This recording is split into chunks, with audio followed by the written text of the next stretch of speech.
Menstruation एक ऐसा topic जिसे आज भी ठीक से एड्रेस नहीं किया जाता इंडिया में, जिसके बारे में बात करनी ज़रूरी है क्योंकि इट्स नेचुरल। एक औरत अपनी लाइफ में हर महीने 5 डेज पीरियड्स में होती है और ऑन एन एवरेज एक औरत अपनी पूरी लाइफ में 7500 पैड्स यूज़ करती है। हम इस पेन को कम तो नहीं कर सकते हैं, बट हम उन्हें इतनी डिग्निटी और फ्रीडम ज़रूर दे सकते हैं कि इसके बारे में नॉर्मली बात की जाए और इसे नॉर्मली ट्रीट किया जाए। तो आज का जो स्टार्टअप है ये है पैड्स को डिस्पोज करने वाली एक कंपनी के बारे में, और ये है कहानी पैडमैन 2.0 अजिंक्य धरिया की। प्रॉब्लम स्टेटमेंट ये है कि एक पैड को डिस्पोज होने में 500 to 800 ईयर्स लगते हैं और अभी तक इन्हें डिस्पोज किया जा रहा है इंसिनरेशन के थ्रू, जो कि एक स्केलेबल सोल्यूशन नहीं है। आज भी 98% ऑफ पैड्स पाए जाते हैं लैंडफिल्स और वाटर बॉडीज में, जिसकी वजह से इन्वायरमेंटल पोल्यूशन होता है। तो इनका बिजनेस सोल्यूशन देता है पैड का सेफ डिस्पोजल का, जिससे कि रीयूजेबल मटेरियल्स में इसे कन्वर्ट किया जा सकता है।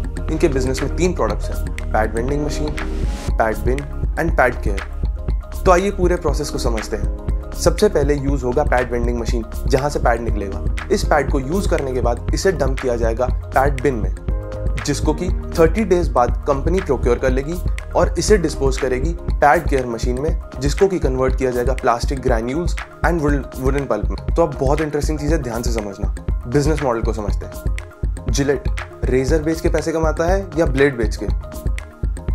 रेजर जो कि मेन प्रोडक्ट है उसको सस्ते में बेच दो, ताकि ब्लेड जो कि रिपीटेड प्रोडक्ट है उसको बार बार बेच के पैसे कमा सको।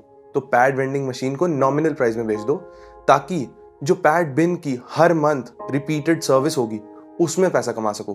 तो भाई साहब ये धंधा है रेकरिंग रेवेन्यू का। आज की डेट में ये 6 शहरों में 150 ऑर्गेनाइजेशंस के थ्रू 1 लाख कस्टमर्स तक पहुंच रहे हैं और इनको फॉरेन से एक्सप्रेशन ऑफ इंटरेस्ट भी मिला है। टोटल 4000 यूनिट्स इन्होंने इंस्टॉल किए हैं SBI, TCS और फेसबुक जैसी बड़ी कंपनियों में।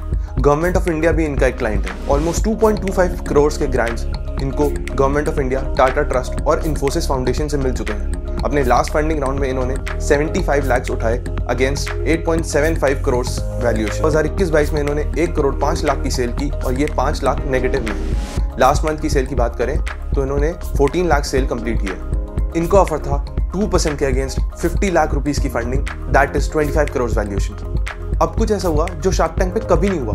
पीयूष ने इनको ओपन ऑफर दे दिया। इनफैक्ट उन्होंने तो जाके ब्लैंक चेक पकड़ा दिया कि भाई कितनी भी वैल्यूएशन पे कितनी भी फंडिंग ले ले।